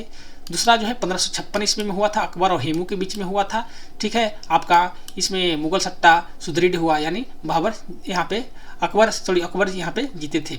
नेक्स्ट है थर्ड आपका है मराठा बनाम अहमद शाह अब्दाली के बीच में हुआ था थर्ड आपका बैटल पानीपत का। तो इसमें आपका मराठों की हार हुई थी। नेक्स्ट है बैटल ऑफ आपका हल्दी घाटी महाराणा प्रताप बनाम मानसी के बीच में हुआ था, ठीक है। आपका अकबर के सेनापति थे आपका मानसी, तो मानसी जीते थे, ठीक है। आपका हालांकि यहाँ पे लिखा हुआ निर्णायक नहीं हुआ था, फाइनली नहीं हुआ था। नेक्स्ट है उसके बाद बैटल ऑफ प्लासी 1757 ईस्वी में अंग्रेज बनाम सिराजुद्दौला, ठीक है। आपका ब्रिटिश शासन की आपका शुरुआत यहीं से हुआ था, अंग्रेज जीत गए थे। नेक्स्ट है बैटल ऑफ बक्सर, काफ़ी इंपॉर्टेंट चीज़ है आपका ये। तो बैटल जो है आपका बक्सर 1764 ईस्वी में हुआ था, जिसमें आपका ब्रिटिश आपका मीर कासिम, सिराजुद्दौला, शाह आलम के सेना के साथ संयुक्त सेना के बीच में हुआ था। फिर भी जो है ब्रिटिश जीत गए थे और ब्रिटिश आपका जो प्रभुत्व स्थापित हुआ इसी बैटल के बाद में हुआ। यानी जो अंग्रेज थे भारत में ज़्यादा प्रभुत्व अपना स्थापित कर लिए थे इसी युद्ध के बाद में, ठीक है। पानीपत का जो प्रथम युद्ध हुआ था आपका कब? 1526 में, दूसरा आपका 1556, तीसरा 1761 में। कर्क रेखा डैश भारत से होकर नहीं जाती है। तो कर्क रेखा यहाँ पे 8 राज्यों से गुजर के जाती है इंडिया में। तो यहाँ पे देखिए उड़ीसा, राजस्थान, छत्तीसगढ़, त्रिपुरा। तो यहाँ पे उड़ीसा से नहीं जाती है। कर्क रेखा जो है आपके 8 राज्य जो है राज्य में आपका राजस्थान, छत्तीसगढ़, त्रिपुरा से होकर जाती है, उड़ीसा से नहीं जाती है, ठीक है। कौन कौन से राज्य से गुजर करती है यहाँ पे देख लेते हैं। गुजरात हो गया, राजस्थान हो गया, मध्य प्रदेश हो गया, छत्तीसगढ़ हो गया, झारखंड हो गया, पश्चिम बंगाल हो गया, त्रिपुरा हो गया, मिजोरम हो गया। ये 8 राज्य हैं, लेकिन यहाँ पे उड़ीसा से नहीं जाती है। नेक्स्ट है सिंपली पाल बायो रिजर्व राज्य में स्थित है। सिंपलीपाल कहाँ स्थित है? सिंपलीपाल उड़ीसा में है। तो ऑप्शन नंबर आपका सी राइट होगा। सिंपलीपाल बायो रिजर्व उड़ीसा राज्य में स्थित है। सिंपलीपाल राष्ट्रीय उद्यान टाइगर रिजर्व है। ठीक है, अब इंपॉर्टेंट यहाँ पे बायो रिजर्व देख लेते हैं। आपका नीलगिरी जैव मंडल राष्ट्रीय क्षेत्र कहाँ स्थित है? तो ये नीलगिरी आपका तमिलनाडु, केरला, कर्नाटक क्षेत्र में पड़ता है। नंदा देवी जैव मंडल राष्ट्रीय क्षेत्र आपका उत्तराखंड में है। सुंदरबन आपका पश्चिम बंगाल में है। ठीक है, मन्नार की खाड़ी तमिलनाडु में है। उसके बाद सिंपलीपाल दिखाएं बताएं हम लोग के कहाँ उड़ीसा में है। उसके बाद पंचमढ़ी जैव मंडल कहाँ है? मध्य प्रदेश में है। अचानक मार अमरकंटक जैव मंडल आरक्षित क्षेत्र मध्य प्रदेश छत्तीसगढ़ का एरिया पड़ता है। ग्रेट निकोबार जैव मंडल आरक्षित क्षेत्र आपका अंडमान निकोबार में है। ठीक है, मानस आपका असम में है। कंचनजंगा आपका सिक्किम में है। तो ये काफ़ी इंपॉर्टेंट है, मानस और कंचनजंगा याद रखिएगा। भारत में कुल 18 जैव मंडल आरक्षित क्षेत्र हैं। तो पहला जैव मंडल आरक्षित क्षेत्र नीलगिरी ही था। ठीक है, यूनेस्को के क्षेत्र में यूनेस्को में शामिल कौन कौन है? आपका हो गया नीलगिरी, सुंदरबन हो गया, नंदा देवी हो गया, गल्फ ऑफ मन्नार, सिंपलीपाल, आपका पंचमढ़ी, अचानक मार, ये सारे जो है आपका ग्रेट निकोबार, मानस, आपका कंचनजंगा, ये सभी जो है आपका यूनेस्को में शामिल है। पर्वत श्रृंखला एशिया यूरोप को अलग करती है। एशिया यूरोप को अलग कौन करता है? तो यूराल पर्वत। ठीक है, ऑप्शन नंबर आपका जो होगा सी राइट होगा। यूराल पर्वत एशिया यूरोप को बीच पारंपरिक सीमा बनाते हैं। यूराल पर्वत रूस में स्थित है, ध्यान रखिएगा। यूराल पर्वत कहाँ है? रूस में है। आपका इम्पोर्टेंट जो आपका इंटरनेशनल सेपरेटर्स है उसको देखते हैं, जिसमें आपका यूराल माउंटेन अभी बताए थे, यूरोप और एशिया को महाद्वीप को सीमा है। ठीक है, उसके बाद हमें आपका यूराल रिवर जो है यूरोप एशिया की आंशिक सीमा है। कैपिशियंस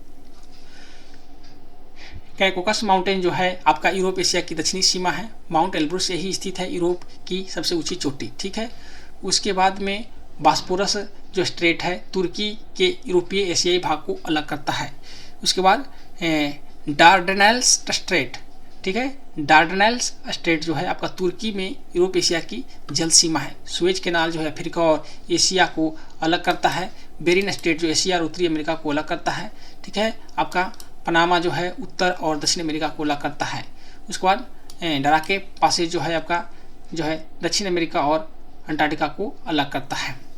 ठीक है, नेक्स्ट है 122 नंबर। गीत गोविंद के लेखक कौन है? गीत गोविंद के लेखक आपका जयदेव है। ऑप्शन नंबर आपका एक राइट होगा। गीत गोविंद की रचना 12वीं शताब्दी में कवि जयदेव ने की थी। अब इंपॉर्टेंट है यहाँ पे कुछ बुक्स देख लेते हैं।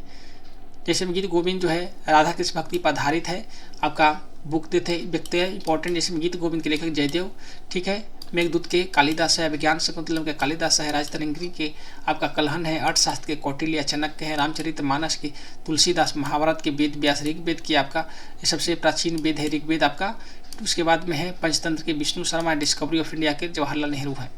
ठीक है, राज्य के नीति निर्देशक तत्व डैश संविधान से लिए गए हैं। ये जो लिए गए हैं आपका ऑस्ट्रेलिया के आयरिश के संविधान से लिए गए। ऑप्शन नंबर आपका एक राइट होगा। राज्य के नीति निर्देशक तत्व आपका आयरलैंड के संविधान से लिए गए हैं। नीति निर्देशक तत्व न्यायालय द्वारा लागू नहीं किए जा सकते हैं। अब इंपॉर्टेंट यहाँ पे देख लेते हैं सोर्स। जैसे मौलिक अधिकार कहाँ से लिया गया है? अमेरिका से लिया गया है। राज्य के नीति निर्देशक तत्व जैसे आप लोग को बताया आयरिश या आयरलैंड से। मौलिक कर्तव्य जो है सोवियत संघ रूस से लिया गया है।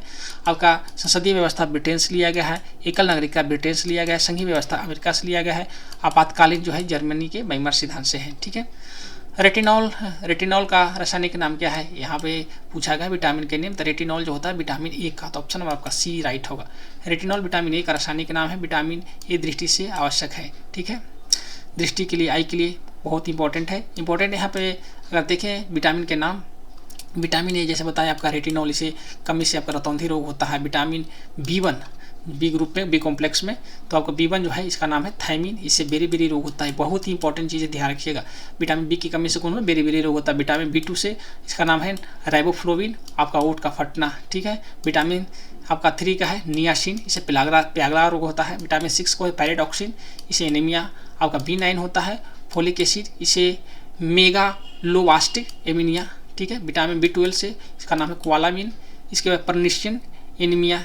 उसके बाद विटामिन C स्कर्विक एसिड, स्कर्वी रोग होता है। विटामिन D क्लिसोफेरॉल रिकेट्स हो गया, अरिस्टोमलेशिया हो गया। ठीक है, विटामिन E हो गया टोकोफेरॉल, इसका नाम है मंझापन दुर्लभ। ठीक है, उसका विटामिन K है फिलोक्विनोन, रक्त का थक्का न बनना। ये काफ़ी इंपॉर्टेंट यहाँ पे कुछ विटामिन के नाम थे, उससे संबंधित रोग थे। 125 नंबर है। ध्वनि तरंग की प्रबलता निर्भर करती है। ध्वनि जो निर्भर करते हैं आपका एम्पलीट्यूड पर यानी आयाम पर। ऑप्शन नंबर आपका जो है बी राइट होगा। ध्वनि की प्रबलता तरंग के आयाम पर डिपेंड करती है। ठीक है, ध्वनि की प्रबलता डेसिबल में मापी जाती है। अब इम्पोर्टेंट है यहाँ पे मेजरमेंट यूनिट देख लेते हैं, काफ़ी इंपॉर्टेंट है आपके लिए एग्जाम के लिए। जैसे में आपका फोर्स के क्या होता है, आपका न्यूटन होता है, वर्क की एनर्जी के क्या होता है, जूल होता है, आपका पावर के वाट होता है, प्रेशर का पास्कल होता है, विद्युत धारा के एम्पियर होता है, विद्युत आवेश का कूलम होता है, विद्युत विभव का वोल्ट होता है। ध्यान रखिएगा, ये काफ़ी इंपॉर्टेंट चीज़ है, ये पूछता है ज़्यादातर। ये आपको पूछेगा इलेक्ट्रिक पोटेंशियल का आपका यूनिट क्या है, तो ये वोल्ट ही होता है। रजिस्टेंस आप लोग जानते हैं, ओम हो गया, कैपेसिटेंस आपका फैराड हो गया, इंडक्टेंस का हेनरी हो गया, फ्रीक्वेंसी का हर्ट्ज हो गया, मैग्नेटिक फ्लक्स का वेबर हो गया, चुंबकीय फ्लक्स घनत्व का टेस्ला हो गया, और ल्यूमिनस इंटेंसिटी का कैंडेला, और प्रदीप्ति का होगा लक्स। ठीक है, और लक्स बराबर क्या होता है, ल्यूमेन पर मीटर स्क्वायर होता है। उसके बाद टेम्परेचर का हो गया, केल्विन हो गया, हीट का आपका जो हो गया कैलोरी ऑलिक जूल।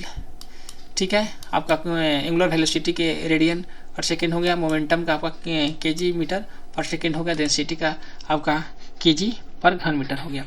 तो काफ़ी इंपॉर्टेंट यूनिट थे, जरूर ध्यान रखिएगा। राजभाषा प्रयोजन के लिए भारत को कितने क्षेत्रों में बांटा गया है? राजभाषा प्रयोजन के लिए भारत को कुल मिला करके जो है 3 रीजन में बांटा गया है, रीजन ए बी सी। ठीक है, राजभाषा क्रियान्वयन हेतु भारत को क ख ग क्षेत्रों में बांटा गया है। क क्षेत्र जो होते हैं हिंदी भाषी क्षेत्र हैं, जैसे आपका उत्तर प्रदेश, बिहार, झारखंड, मध्य प्रदेश, हरियाणा, हिमाचल प्रदेश, छत्तीसगढ़, झारखंड, उत्तराखंड, ये सारे राज्य जो हैं आपका ये रीजन में आते हैं जहाँ पे हिंदी बोले जाते हैं, यानी हिंदी बोलने वाले की संख्या सबसे ज़्यादा है। उसके बाद बी में आपका आता है जहाँ पे आंशिक रूप से बोले जाते हैं, गुजरात हो गया, महाराष्ट्र हो गया, पंजाब हो गया। सी जो रीजन है आपका जहाँ पे जो साउथ के एरिया है, जो आपका यूनियन टेरेटरीज है, ये सभी जगह आपका ग्रुप सी में आते हैं जहाँ पे न के बराबर हिंदी बोला जाता है।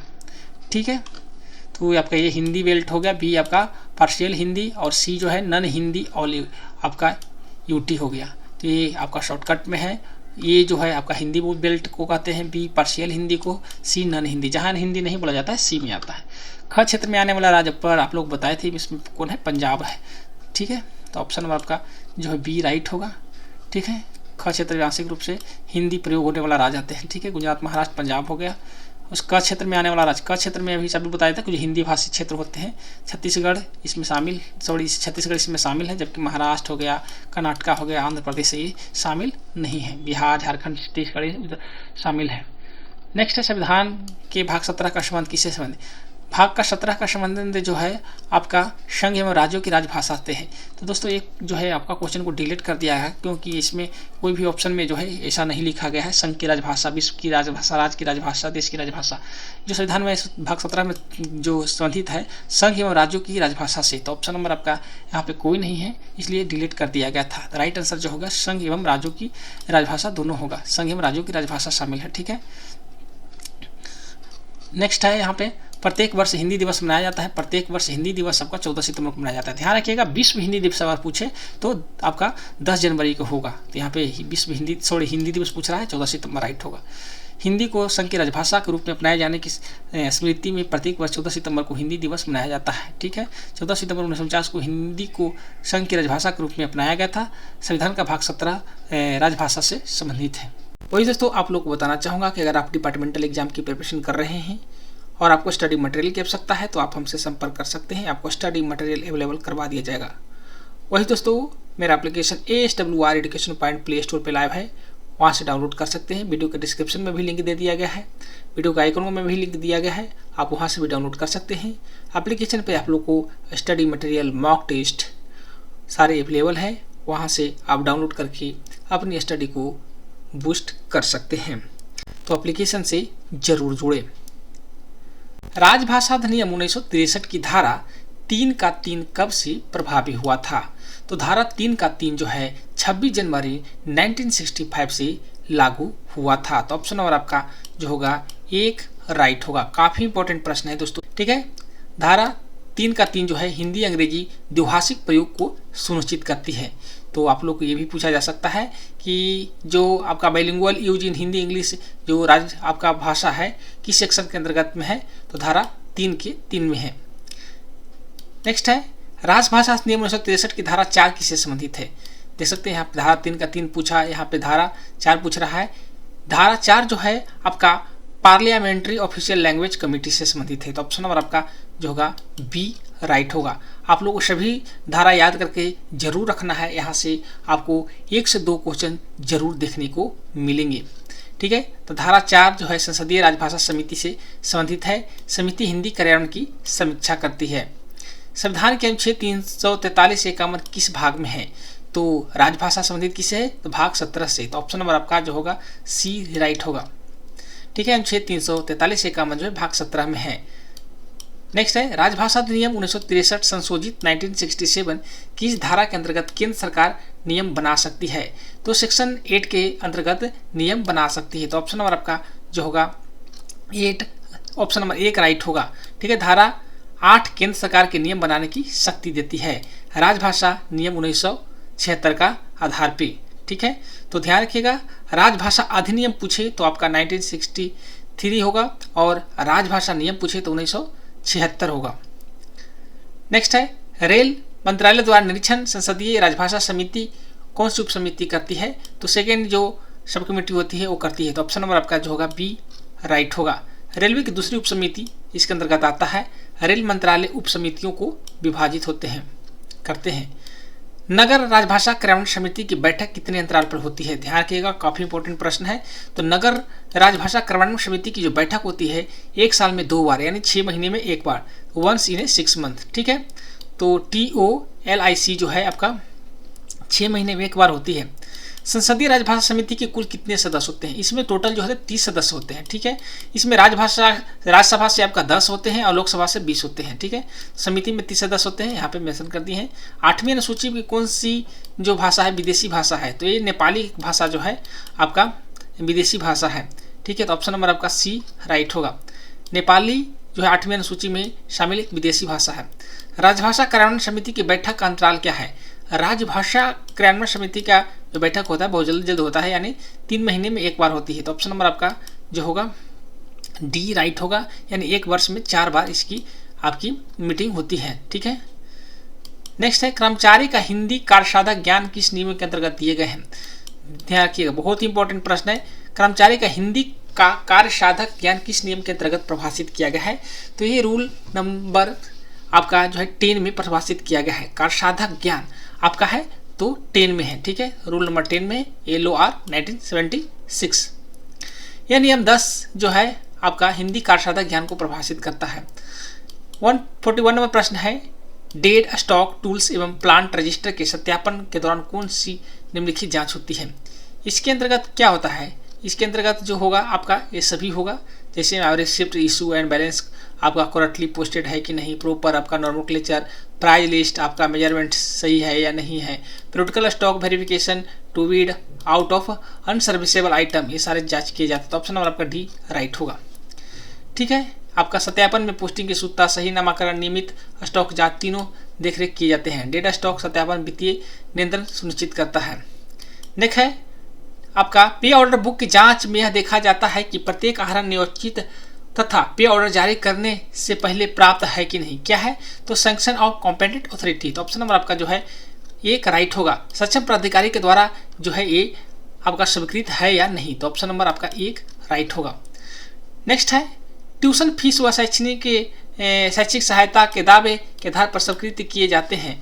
तो किसके आधार पर? तो डिक्लेरेशन ऑफ एम्प्लॉय एंड आपका ऑथेंटिकेट डॉक्यूमेंट, उसके आधार पर ही किए जाते हैं। तो ऑप्शन नंबर आपका बी राइट होगा। नेक्स्ट है निरीक्षण अधिकारी को यह देखना चाहिए कि कार्यशाला का मासिक वार्षिक डैश प्राप्त हुआ है। क्या प्राप्त हुआ है? तो टर्नआउट प्राप्त हुआ है कि नहीं। तो ऑप्शन नंबर आपका सी राइट होगा। कार्यशाला के प्रदर्शन आउट टर्न के आधार पर मापा जाता है। ठीक है, आउट टर्न बराबर वास्तविक उत्पादन होता है। कार्यशाला लेख अधिकारी रिपोर्ट करते हैं, किसको करते हैं? FAN या CAO को या S&W को करते हैं। तो ऑप्शन नंबर आपका जो होगा बी राइट होगा। नेक्स्ट है आपका यातायात बाधाओं को दूर करने हेतु नए मार्शलिंग यार्ड गुड्स टर्मिनल के प्रस्ताव के अध्ययन को क्या कहते हैं? तो क्या कहते हैं? इसे कहते हैं लाइन कैपेसिटी वर्क। ऑप्शन आपका सी राइट होगा। ठीक है, ये कार्य लाइन क्षमता बढ़ाकर आपका यातायात सुगम बनाते हैं। ठीक है, यातायात बाधाएं हटाने पर केंद्रित है। 147 नंबर है ऑपरेटिंग अनुपात का सूत्र क्या है? ऑपरेटिंग अनुपात का सूत्र होता है option number C GWE grossing engineering गुणे 100 होता है। ठीक है, यह आय के सापेक्ष व्यय का प्रदर्शता दर्शाता है। वो अगर OR कम है तो बेहतर वित्तीय स्थिति होगी। 148वां प्रश्न है, नियत इकाई दर पर मांग अनुसार सामग्री आपूर्ति का अनुबंध कहलाता है। क्या कहलाता है? तो आपका रेट कॉन्ट्रैक्ट कहलाता है। ऑप्शन नंबर आपका जो होगा 1 राइट होगा। दोस्तों, आपको जो है टेंडर से संबंधित मोस्ट इंपॉर्टेंट आप लोगों को लगभग 450 के आसपास में क्वेश्चन करवाए हैं। आपको ये जो है PDF एप्लीकेशन पे अवेलेबल है, जल्द ही यूट्यूब पर भी वीडियो के माध्यम से अवेलेबल करवाएंगे। काफ़ी इंपॉर्टेंट है, अगर वो पढ़ लेते हैं तो आपको टेंडर से एक भी क्वेश्चन नहीं आपको छूटेगा, तो ज़रूर पढ़ेंगे। लगभग 450 के आसपास में टेंडर से किए हैं, बिल्कुल छोटे से छोटे बेसिक से लेकर के आपको टफ लेवल तक के सारे यहाँ पे पॉइंट को कवर किए हैं, तो जरूर रीड कीजिएगा। नेक्स्ट है, स्टोर डिपो के अनुपयोगी धातु लकड़ी को किस रूप में वर्गीकृत किया गया है? तो स्टोर डिपो में अनुपयोगी धातु लकड़ी जो होते हैं आपका स्क्रैप माल होते हैं, तो ऑप्शन नंबर आपका C राइट होगा। ठीक है, ऐसी वस्तुओं को निपटान स्क्रैप के रूप में होता है, स्क्रैप की नीलामी होती है। ठीक है, JAG अधिकारियों के लिए एकल टेंडर के अंतर्गत लोकल खरीद की अधिकतम सीमा कितना होता है? 50,000 होता है। ठीक है, ऑप्शन नंबर आपका C राइट होगा। 50,000 50 पर आइटम, 50,000 पर आइटम। रेलवे खरीद शक्तियों के अनुसार JAG अधिकारी आपका 50,000 प्रति आइटम तक खरीद कर सकते हैं। ठीक है, रेलवे खरीद नियमों में निर्धारित है। सीनियर DFM कार्यालय के स्थापना अनुभाग में रखे गए आपका स्केल चेक रजिस्टर की जांच यह देखने के लिए की जाती है। क्या देखने के लिए की जाती है? डिटेल्स ऑफ पोर्ट्स आपका permanent and temporary with section. Option number आपका 1 राइट होगा। ठीक है, आपका स्केल चेक रजिस्टर यह सुनिश्चित कराता है कि सभी स्वीकृत पद सही रूप से दर्ज है। नेक्स्ट है, अकाउंट्स स्टॉक वेरीफायर की जिम्मेवारी है कि कोई भी आइटम न रह जाए। क्या न रह जाए? अनवेरीफाइड। ऑप्शन आपका जो होगा 1 राइट होगा।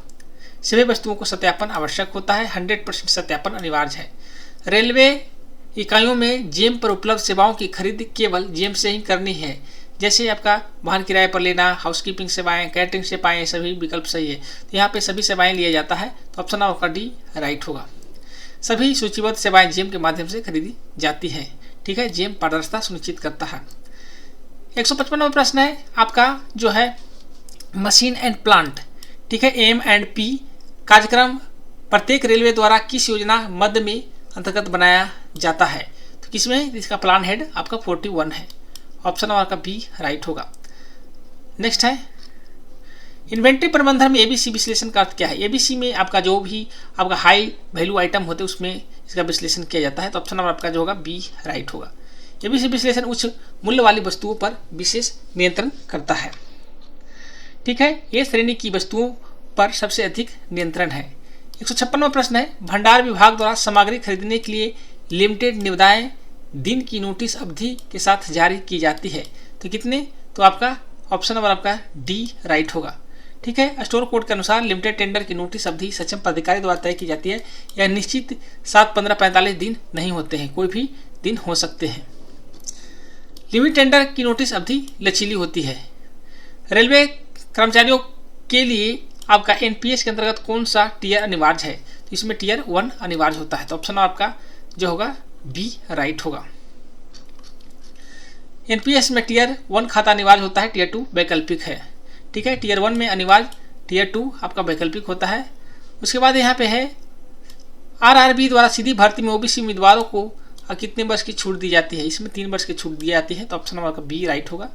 ठीक है, OBC का 3 साल है। ग्रुप D लेवल 1 के न्यूनतम आपका नियुक्ति पदाधिकारी कौन होता है? ये जो होते हैं आपका जूनियर स्केल ऑफिसर होता है। ठीक है, तो ऑप्शन नंबर आपका C राइट होगा। नेक्स्ट है, यदि किसी कर्मचारी का APR में प्रतिकूल टिप्पणी है तो क्या अनिवार्य है? तो आपका अनिवार्य है कि कर्मचारी को सूचित करना। ऑप्शन नंबर आपका जो है A राइट होगा। ठीक है, इन्फॉर्म द एम्प्लॉय। APR की प्रतिकूल टिप्पणी कर्मचारी को सूचित करना अनिवार्य होता है। प्रतिकूल APR कर्मचारी को बताना जरूरी होता है। ठीक है, रेलवे सर्वेंट के आपका HOER रूल 1961 का नवीनतम संशोधन कब किया गया? तो ये कब किया गया था? 2005 में। ठीक है, आपका रेलवे सर्वेंट कार्य घंटे विश्राम अवधि के नियम 1961 का जो नवीनतम संशोधन है 2005 में किया गया था, ताकि कार्य समय विश्राम प्रावधानों को अवगतन किया जा सके। HOER का अर्थ है कार्य घंटे और विश्राम की अवधि, यानी hours of employment and regulation होता है। ठीक है, which of the following is the type of metal pass. Metal pass में क्या क्या होते हैं आपका, ब्रोंज, सिल्वर, गोल्ड होते हैं। तो ऑप्शन नंबर आपका सी राइट होगा। ठीक है, मेटल पास में आपका ब्रोंज, सिल्वर, गोल्ड तीनों श्रेणी में वर्गीकृत किया गया है। पास का प्रकार पात्रता पर निर्भर करता है। HOER के अंतर्गत रेलवे के नाम ब्रेकर की परिवर्तन अनुमति किससे है? तो आपका प्रिंसिपल चीफ पर्सनल ऑफिसर यानी PCPO परिवर्तन की अनुमति है। ठीक है, HOER के अंतर्गत वर्गीकृत जो आपका है, HOER के अंतर्गत वर्गीकरण परिवर्तन का अधिकार जो है आपका PCPO का है। ठीक है, HOER का मतलब है hours of employment and regulation होता है। ये भी इंपॉर्टेंट चीज़ है, आपका फुल फॉर्म पूछ देता है। यदि स्थानांतर दूरी आपका 1000 किमी से अधिक और 2000 किमी से कम हो तो अधिकतम ज्वाइनिंग टाइम कितना होता है? 12 डेज होता है। ठीक है, तो ऑप्शन नंबर आपका सी राइट होगा। अगर 2000 से अधिक हो तो 15 दिन होगा। देखिए, ज्वाइनिंग टाइम दूरी पर डिपेंड करता है। एक बार में अध्ययन अवकाश अधिकतम कितने समय के लिए दिया जा सकता है? आपका 12 मंथ का। एक बार में अध्ययन अवकाश जो है आपका 12 मंथ को दिया जाता है। अध्ययन अवकाश की कुल सीमा निर्धारित है, तो अध्ययन अवकाश का कुल सीमा निर्धारित आपका कितना है? 12 मंथ। रेल सेवा आचरण नियम कब बनाए गए थे? तो रेल सेवा आचरण नियम 1966 में बनाए गए थे। ऑप्शन नंबर सी राइट होगा। ठीक है, ये नियम आचरण और अनुशासन नियंत्रित करते हैं। रेल सेवा आचरण नियम का जो नियम है 3 का एक निम्न में कौन सा है? तो इसमें है आपका पूर्ण सत्यनिष्ठा बनाए रखना, मेंटेन एब्सोल्यूट इंटीग्रिटी। ठीक है, तो ऑप्शन नंबर आपका एक राइट होगा। नियम 3 में 3 भाग है, सत्यनिष्ठा, सत्यनिष्ठा, कर्तव्यनिष्ठा और आचरण। रेल सेवाचरण नियम 1966 का नियम 13 किससे संबंधित है? 13 जो है आपका सहित गिफ्ट से। ऑप्शन नंबर आपका जो है सी राइट होगा। रेल सेवाचरण नियम 1966 का नियम 13 किससे संबंधित है? आपका गिफ्ट से संबंधित है। रेल सेवाचरण नियम 1966 का 1966 समान नियम कौन सा है? आपका रूल नंबर 3 है। आपका which rule of the railway service conductor rules 1966 general rule. General rule में कौन सा आता है? Rule number 3। गिफ्ट का है कौन सा रूल? गिफ्ट का 13। उसके बाद 17वां प्रश्न, नियम 18 के 3 के साथ चल संपत्ति खरीदने पर कब सूचना आवश्यक नहीं होता है? तो 2 माह के बेसिक पे से कम अगर संपत्ति खरीद रहे हैं तो उस पर आपका जो है सूचना देना आवश्यक नहीं है। ऑप्शन नंबर आपका एक राइट होगा। राजपत्रित अधिकारी यूनियन का पदाधिकारी नहीं बन सकता, यह किस नियम में है? नियम 5 में है। राजपत्रित अधिकारी जो है यूनियन का पदाधिकारी नहीं बन सकता, यह रूल 5 में है। रेल सेवक अनुशासन और अपील नियम संविधान के किस अनुच्छेद के अंतर्गत आते हैं? ये जो आपका आता है किसमें? तो रूल नंबर 309 में आते हैं। ठीक है, रेल सेवा अनुशासन एवं अपील नियम संविधान के किस अनुच्छेद में आते हैं? 309 में आते हैं। 309 जो है सेवा नियम से संबंधित है। D&AR नियम 1968 के तहत निलंबन के बारे में सही कथन कौन सा है? तो it is not a penalty, यह दंड नहीं है। ऑप्शन नंबर आपका जो है सी राइट होगा। विधवा को कॉम्प्लीमेंट्री पास कब दिए जा सकते हैं? मृत या लापता की स्थिति में। तो ऑप्शन नंबर आपका जो होगा सी राइट होगा। मृत या लापता दोनों की स्थिति में आपका पास दे होता है। यह कल्याणकारी सुविधा है। ठीक है, या benefit gives welfare major. D&A नियम 1968 के किस नियम के तहत जांच अनिवार्य नहीं है? तो 14(2) में जांच अनिवार्य नहीं होता। ऑप्शन और आपका बी राइट होगा। ठीक, नियम आपका 14(2) में विशेष परिस्थितियों में जांच आवश्यक नहीं होता है, केवल विशेष परिस्थितियों में लागू होता है। तो इसके साथ ये जो है आपका क्वेश्चन पेपर पूरी तरह से समाप्त हो गया। आप लोग को ये वीडियो कैसा लगा? 175 प्रश्न थे और कम से कम जो इसमें डिस्कस किए होंगे तो 300 से कम नहीं, 300 से ज़्यादा ही क्वेश्चन डिस्कस, 400 के आसपास में डिस्कस हुए हैं। तो आप समझ सकते हैं 4 पार्ट में आपको 400 क्वेश्चन अवेलेबल करवा दिए। तो अगर आप प्रिपरेशन कर रहे हैं तो एक बार ज़रूर वीडियो को एंड तक देखेंगे। वीडियो देखने के लिए धन्यवाद।